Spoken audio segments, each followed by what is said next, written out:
Hey everyone, it's Mark. This is my recap for Pokémon Horizons episode 60, our first snow, Hoga. This was the 1292nd episode of the Pokémon anime, and I really like this one. I'm pretty curious to hear your thoughts on it, so be sure to leave a comment on this video letting me know what you think. In case you missed it, I released an hour-long video recapping the past 18 episodes of Horizons, and I appreciate the warm welcome back from everyone. I'm very happy to be uploading again. Alright, let's get into this week's episode. So Liko is still in charge of doing a recap at the beginning of every episode, and this time around they are traveling from Medali to Montanavera, and that means they're going to need some winter gear. The opening scene is in this shop, and the part of my brain where my sociology degree lives was pretty annoyed that they literally started the episode by forcing us to do some elevator eyes towards Liko, but whatever, I don't want to rant about that right now.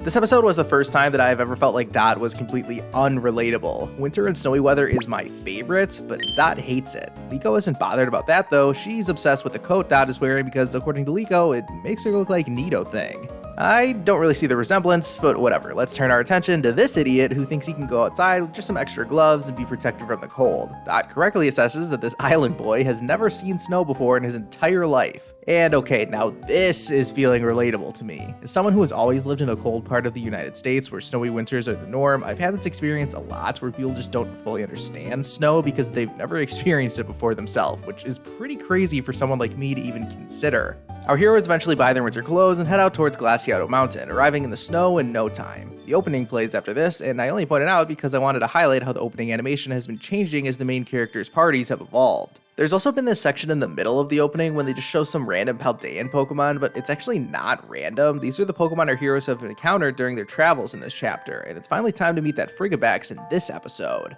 Before that, we meet a wild Bergmite, and the Pokedex tells us that it's on site with Frigibax whenever a Bergmite sees one. Sure enough, Fuecoco wanders over to take a berry for himself, and some snow falls onto him, which makes him look like a Frigibax. I'm starting to wonder if it's supposed to be pronounced Frigibax, but anyways.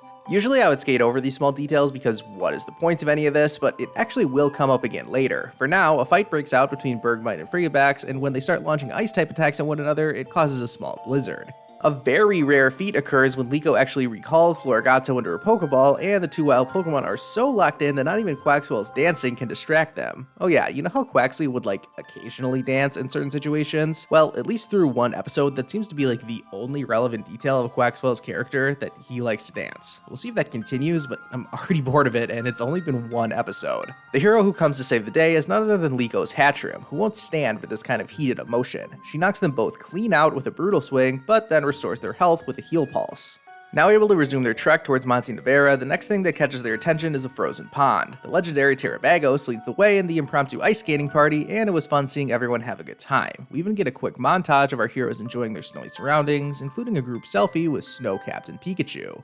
Inevitably, Roy and Fuecoco get themselves in trouble, this time by wandering into some bear tick territory and scaring a wild Cubchoo. Mamba Bear is not going to let this slide, but that's something a Quaxwell spinning liquidation can't help. After Liko has Florigato use Magical Leaf to blind the rampaging beast, our heroes bravely run away. They take refuge in some random cabin in the middle of nowhere. I've never been in a place like this myself, but I do know that there are places in the world where they actually do just leave empty cabins for hikers to camp out in, which is something I'd love to experience one day. Roy is enjoying this downtime by looking back at some of his recent experiences, and I wouldn't mind this being a recurring plot point in the show. It's cool having someone look back at pictures from their past adventures, and doubly so when some of these images were totally new, which was a nice touch. Anyway, since there's still a long way to go before they reach Montanavera, our heroes decide to stay here for the night. While it's still light out, they want to gather as much firewood as possible so they can stay warm, and they remind each other to stay away from the Beartic, and by saying that, 100% ensures that one of them is going to wind up in Beartic territory. The final third of this episode really focuses mainly on Roy and Fuecoco. Roy's partner doesn't really understand at first that they have a job to do, and now's not the time to play, but that changes once he sees Kilowattrel bring in a load of sticks. And although Fuecoco has never really been the one to have beef with Kilowattrel, it was always the other way around, it has been established that Roy's Pokemon do like to try and one-up each other, so now Fuecoco takes it upon himself to gather a ton of firewood since he saw Roy get excited by Kilowattrel's contribution. Eventually, after they've gathered more than enough firewood, Roy wants to head back to the cabin, but of course Fuecoco has gone missing. Roy and Kilowattrel split up to try and find him as it's getting dark and the snow is rolling in. Everyone's favorite Fire Croc is rushing back with some firewood of his own, but unsurprisingly, he trips, falls flat on his face, and drops his kindling over the edge of a cliff. Nice. On the one hand, this is sweet because Fuecoco really wants to do whatever it takes to make Roy happy, but there are probably better ways of doing it than trying to climb down a snowy rock wall just to pick up some sticks. These scenes aren't super exciting for me to include in this recap, but they were easily my favorite part of the episode because the pace slowed way down, the music was more quiet and subdued, and I just thought it really effectively built up the atmosphere of a cold winter night. It added a lot of weight to this moment, like I could feel Roy and Fuecoco's loneliness as they search for one another. They nearly do find each other at one point, but of course some snow falls on top of Fuecoco at an inopportune time, and then they hear the bear tick off in the distance and run away from each other. These two are worried about their friend, but they also don't go off running in search of him or anything. Instead, it's up to Roy and Fuecoco to figure things out, but they're starting to lose hope. Roy has a great moment here where he decides to stop feeling down about the situation because he knows Fuecoco is out there in the cold feeling the same way. He grits his teeth, starts marching forward, and sings he and Fuecoco's fight song. And then we see Fuecoco go through the same thing. No words this time, but we don't need them. We can see Fuecoco go through the same range of emotions, and the two of them march off towards each other while singing their song. Eventually, their paths do cross, and cue the waterworks. I fully expected this moment to get interrupted by Beartick or something like that coming in between them, but nope, they just leap into each other's arms, and we get the big emotional payoff this episode had been building to.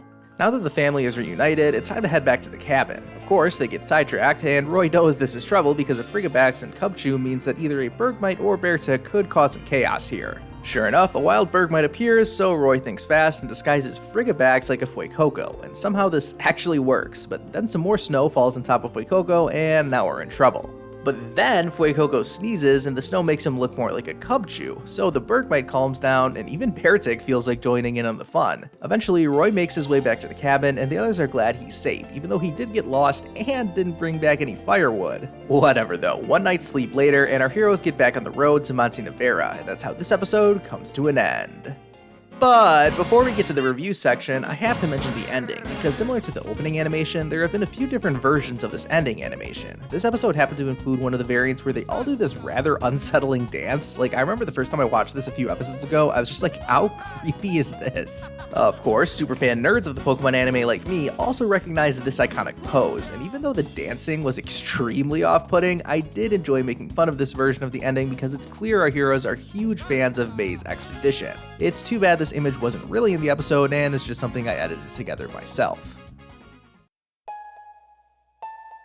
Like I mentioned at the start of the recap, I really like snow and winter weather. It represents my favorite time of year, and so I was looking forward to this snowy episode. I had no idea what we were going to get from this episode, it just seemed like some potential filler between Dot and Roy's implementation tests. But I ended up really enjoying this episode for a few different reasons. I don't think this one is going to win any awards for being anyone's favorite episode ever, but I think it can often go unreported just how important episodes like these are in the grand scheme of an entire series. I realize I'm probably sounding a little vague right now, so let me dive into some specifics. Take this line about Roy and Fuecoco's song being unbeatable. That's a great example of what this episode illustrated, which is that Roy and Fuecoco are inseparable, and their bond is incredibly strong. Together, they can overcome any challenges in their way, and we're going to see that again in the future. It may be as soon as the next episode, it may be 100 episodes down the road when they're fighting Rayquaza or something, but I can guarantee you we'll see Roy and Fuecoco achieving great things together, singing their song to help them get the job done.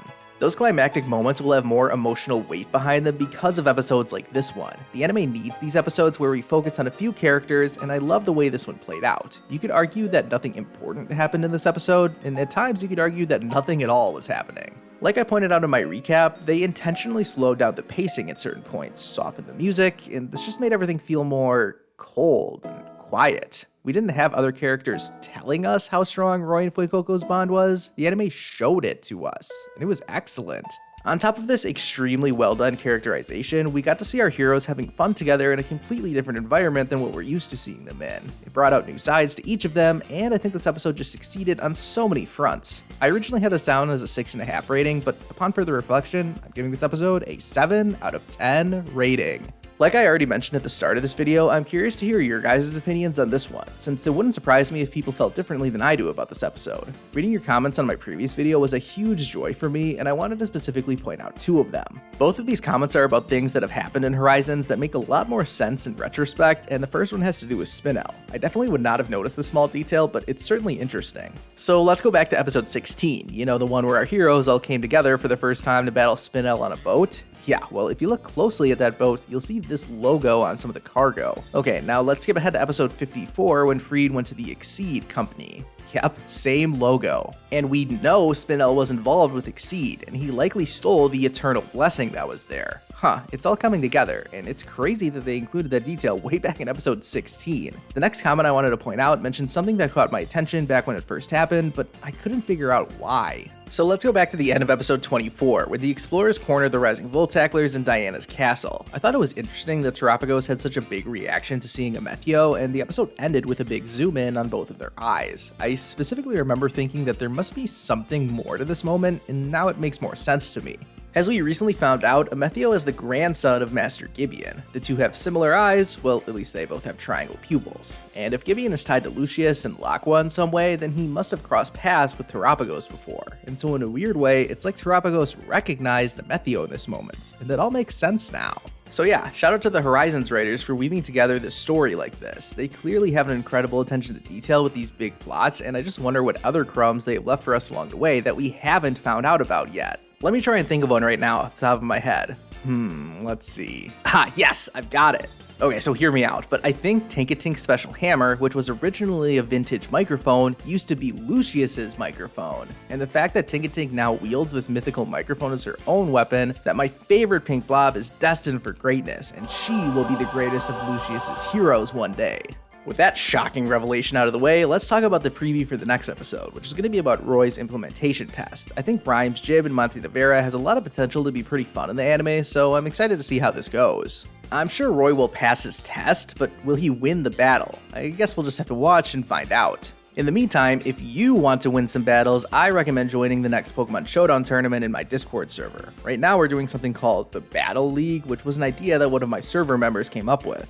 Ray, Aries, or whatever username he's going by nowadays, wanted to do a series of tournaments that would eventually lead to something like the Masters 8, and so far after our first 2 tournaments, which were Generation 4 Anything Goes, and then Almost Any Ability, here are the standings of everyone who has earned Battle League points thus far. As you can see, the 3rd tournament is going to be a Generation 6 Doubles OU tournament, so be sure to join my Discord server, sign up to enter, and get ready to use Pokemon like Mega Kangaskhan and Aegislash, and you better hope you don't get matched up against me, because I'm not losing to anyone. The link to my server is down in the description, and don't forget to like and subscribe if you haven't already. Thank you all so much for watching, and I'll see you guys next time.